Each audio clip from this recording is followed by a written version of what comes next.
showcasing the people and organizations shaping Orange County. With your host, Dawn Camber. Hello, I'm OC Talk Radio Public Affairs Director Dawn Camber with another great guest impacting our community in a positive way. I welcome as my first guest on this show, Orange County Registrar of Voters, Neal Kelley. He joined the county as Chief Deputy Registrar in 2004, then was appointed the Registrar in 2006. Neal, thank you for being my first guest. Well, thank you, Dawn. It's actually a pleasure to be your first guest, so thank you. I know you're busy overseeing an election with nearly 2 million registered voters. I understand mail-in ballots are being sent to all registered voters in Orange County. Please explain the process to cast ballots. Sure. So, as you mentioned, we just yesterday sent out 1.7 million ballots to all Orange County voters. And that was a big milestone for us as the election's coming up pretty quickly. September 24th, we sent out voter information guides. And so those are in the hands of voters, and that has a lot of information about how you vote, what you can do, how to vote under COVID-19, which is really helpful.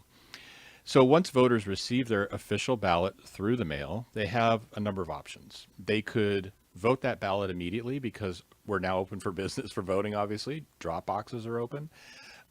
They could hang on to that ballot and they could return it in person if they'd like to at any official vote center, which will open on October the 30th.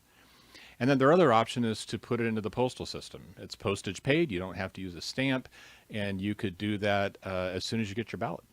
So everybody is getting a ballot. Mm-hmm. I'd like you to explain how we should approach that ballot in terms of actually filling it out, or if we want to go to the polls, what we should do. Sure. So filling out the ballot is pretty straightforward. It's about a 3-page ballot, depending on where you live, on average in the county. And, it's very simple in terms of filling out the information on the envelope, which should be your name and address. And you've got to sign it because that's the number one reason that we don't count those ballots when people don't sign them. But if they'd like to vote in person, that's also an option. And the beautiful thing about a vote center system like we have here in Orange County is they don't have to bring that ballot with them. If they go to vote in person and they do that, that ballot automatically becomes void. So even if they threw it out, they tore it up, they left it on their coffee table, it doesn't matter. It's a voided ballot. Now, filling out the ballot, you can use what type of writing device? I like you're getting in the weeds. This is good. So blue and black pen is what we're recommending, we ask for. But of course, if a voter uses a pencil or something else, we're not going to turn that ballot away. We have to duplicate it, though. It takes a little bit longer to do that. And what's really nice is that I'd say 99% of the voters follow those directions and they fill out that vote target in the box, and it's a very simple process.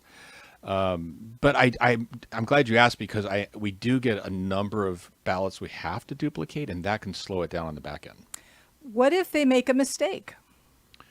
So that's okay. There's a couple things they could do. The law changed in California several years ago. So if you do make a mistake, you can initial it if you'd like, if that makes you feel better. You can just cross it out and then mark your selections, and you could circle that to emphasize that vote. Or if you don't feel comfortable doing that, get a replacement ballot. On our website at ocvote.com/replacement. Takes you just a few minutes. We'll mail you out a new ballot. That other ballot becomes void. Now, when they mail that ballot, what happens to it? So when they mail it, it goes through the postal system, and we have a very good working relationship with the post office. There's been a lot of dialogue at the national level about the postal system. You might ask about that later, I don't know. But it does go through that system. Every ballot is treated as first class. And one of the things that I've seen a lot on Facebook and Twitter and some other internet sites is, if you put a stamp on that ballot, it's going to treat it extra good and it's going to arrive sooner. That's not true. The fact is it's election mail. We have a logo on there that identifies it as such, and the post office treats it as first class automatically. It doesn't matter if you put a stamp on it or not. And when it comes into my office, we put it into an automation system and we capture the signature of the voter. And then we compare that signature to the record that's on file for their voter registration. If we have a match, we go to the opening process. If we don't have a match, there's extra scrutiny placed on that. You say the opening process. Does that mean it's going to be counted? So if it's an eligible ballot and we verified the record and the signature matches, it's going to be opened and counted. Absolutely. So therefore, on election night, November 3rd, you potentially could have a lot of ballots already counted because the eligible ballots have successfully gone through the process. Correct. And this is, if I could take the opportunity, one of the things that I did right after COVID really exploded in the March primary is I realized, I don't know what's going to happen in the fall. We could have an all-mail ballot election. That was a potential outcome. And so I doubled our ability to scan ballots, and I doubled our ability for the automation on the inbound side immediately, when we were already in a good position because we had to set up that infrastructure. And so we will have every single ballot that I receive in my office through election morning ready to post the results on election night. And the time for that would be? 8:05. 8:05. In the meantime, there's many ballots that are going to be counted as they keep coming to your office. Correct. That's right. And California changed the law. The legislature did. Because of COVID, we can now start processing those ballots the minute we mail them. So, in fact, today I've got teams out among the county, radio dispatch, picking up ballots. I'm hearing the radio chatter. And so we'll process those ballots today. Now, you want to point out that you were talking about drop boxes. Mm-hmm.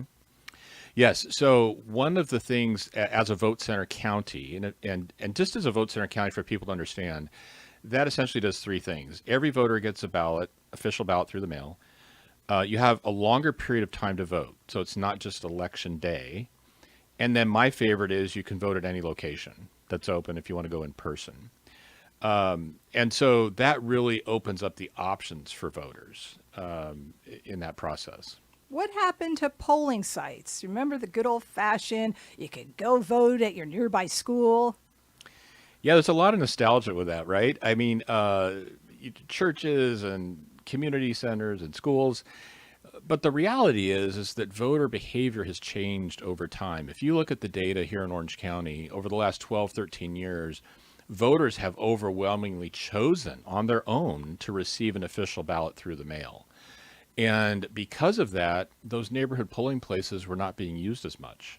And we saw the traffic in those sites dramatically decrease while people were voting their official ballot through the mail. So it just didn't make sense. It didn't make sense from a taxpayer standpoint, from an efficiency standpoint. So we went to this vote center model that consolidates those polling places into larger centers and takes them out of places like schools. It's more secure than for schools, right? You don't want people on campus that necessarily shouldn't be there. And it allows us to operate these sites so anybody can go to any location. You no longer have to go to that garage down the street that you may have gone to. You can go to any site. Explain some of the sites, and you have some big ones. We do, and I'm very proud, and I know you've, I'm sure, heard the news, as many other people have, that we have a partnership with the Ducks and the Honda Center, which is great. I have to give a shout out to the Ducks organization. They've been fantastic. And we will be operating that location starting on October the 30th, 20,000+ square feet. It'll be the largest vote center we've ever operated here in Orange County. Drive-through voting, which is great if you don't want to get out of your car, or you can drive in and you'll be able to drop off your ballot. So you have lots of choices. Not just the Honda Center, of course, but we have lots of facilities around the community, that, like city halls, for instance, and large community centers where we have a larger footprint so we can space people out. Explain the process if people indeed want to do it in person. Yes. And, I understand that some people still just feel more comfortable going in person to vote. And we have done so many things in our planning efforts to prepare for COVID-19 voting. And that started back in March. And that includes, and I'll just walk you through real quick. A typical vote center, you'll go in, there'll be a hand sanitizer station, lots of signage. Our employees will be outfitted in full PPE to protect themselves as well as the voters. We'll offer a face covering to voters if they don't have one. They don't have to wear one, but we'll offer it to them. Lots of disinfectant supplies.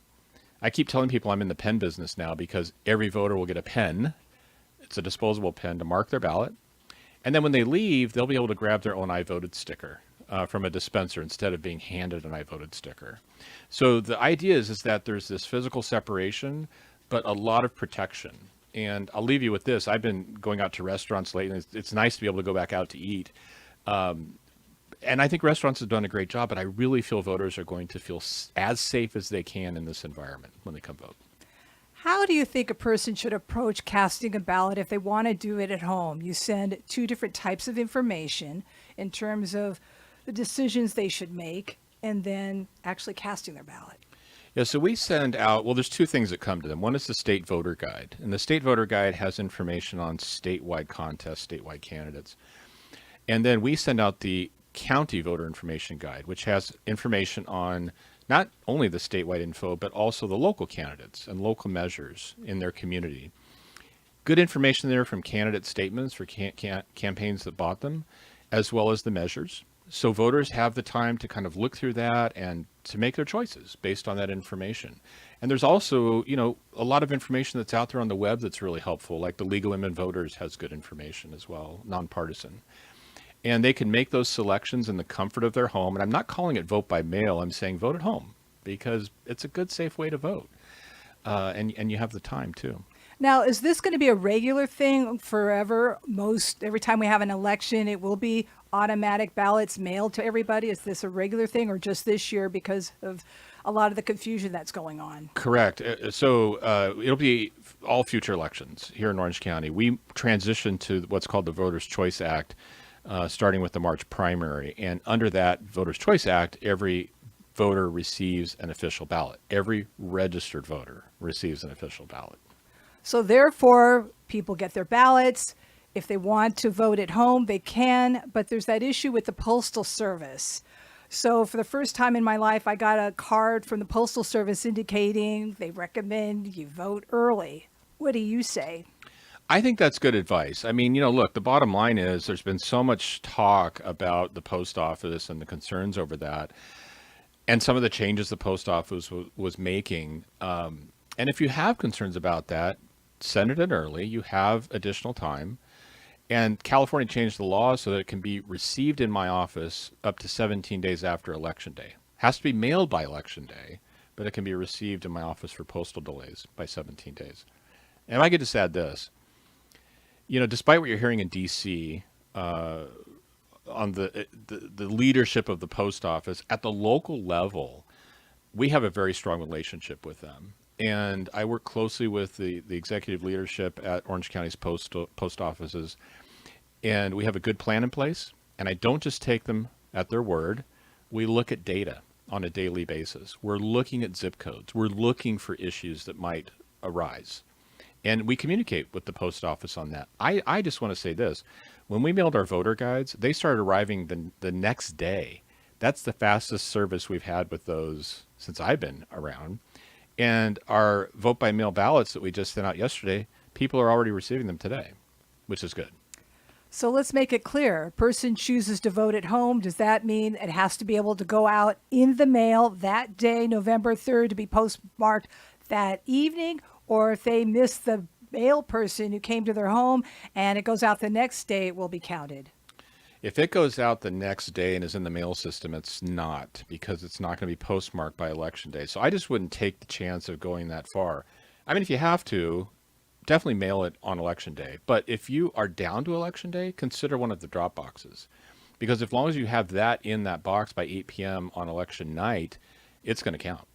Because in the past, all the postal services would be busy trying to get those ballots, and you'd have some postal services open till midnight in order to have it count. Yeah, absolutely. And thanks to the post office, because they are going to be doing that, I think, at some locations. I do want to say this, though. I was meeting with the postal management the other day, and they reminded me that in December of every year, the post office, U.S. Postal Service, handles 4 billion Christmas cards. 4 billion. Now, I'm not comparing Christmas cards to ballots, but it's not even be close to that volume in the postal system around the nation. Are you concerned about fraud in any form or fashion? I mean, I'm concerned to the standpoint that I would be foolhardy if I said I put my head in the sand and I'm not looking for that information. We're always looking for that. We're always looking for data and anomalies. But the reality is that evidence just doesn't appear. I get calls and complaints every election. Happens all the time. And we look at it. We work closely with the district attorney's office, and it just doesn't pan out.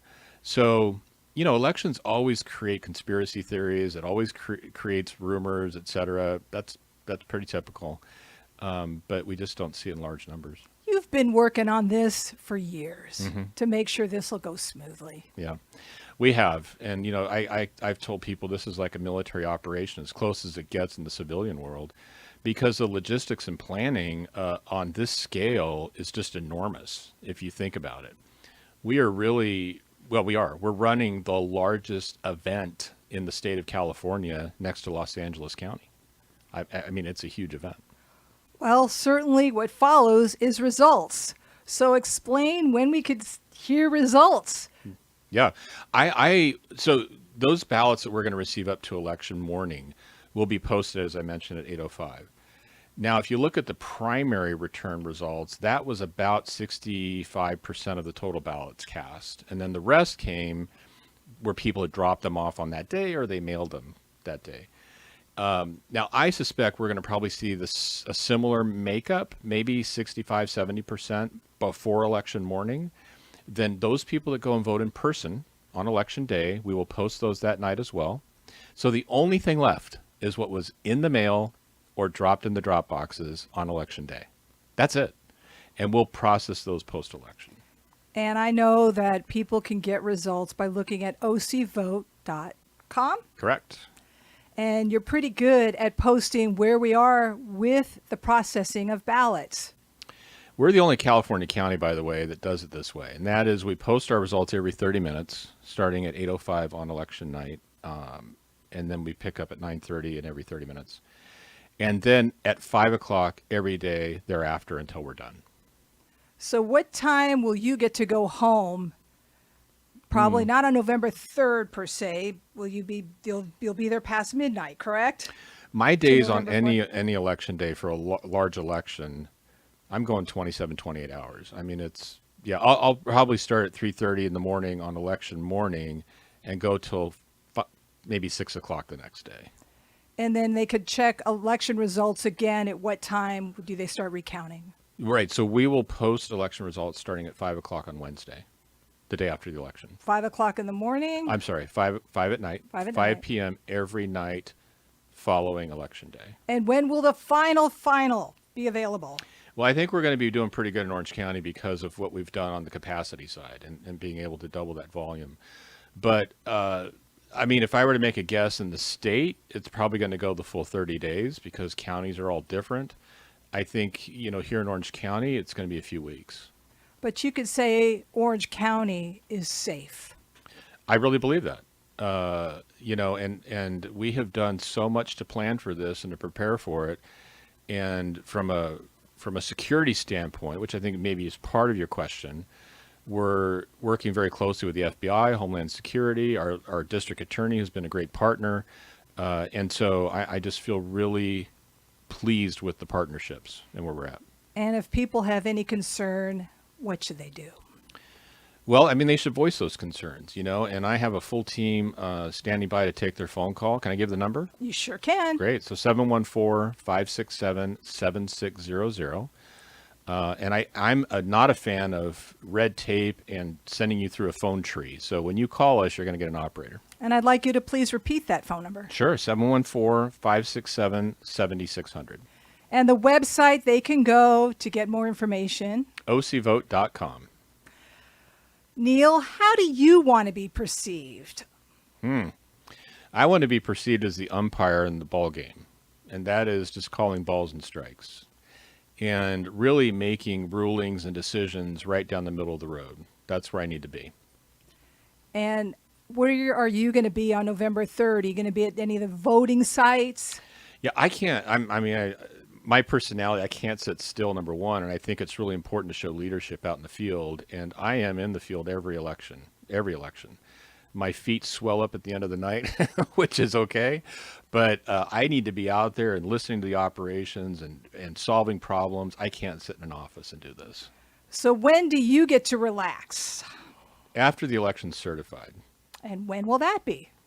Well, so in California, we have 30 days from November 3rd. But like I said, I really believe based on the forecast right now, we'll be well ahead of that. And so after the recount period clears, I guess, and we know what the ultimate result is, in the nation, that's when I'll be able to sit back and relax. Well, information on voting in Orange County may be obtained online at ocvote.com. Thank you, Orange County Registrar of Voters Neal Kelley, for being my first guest on Impact OC, and I thank everyone for tuning in. I'm OC Talk Radio Public Affairs Director Dawn Camber. Have an impactful day.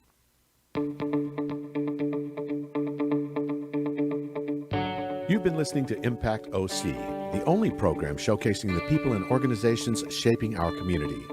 Right here on Orange County's only community radio station, OC Talk Radio.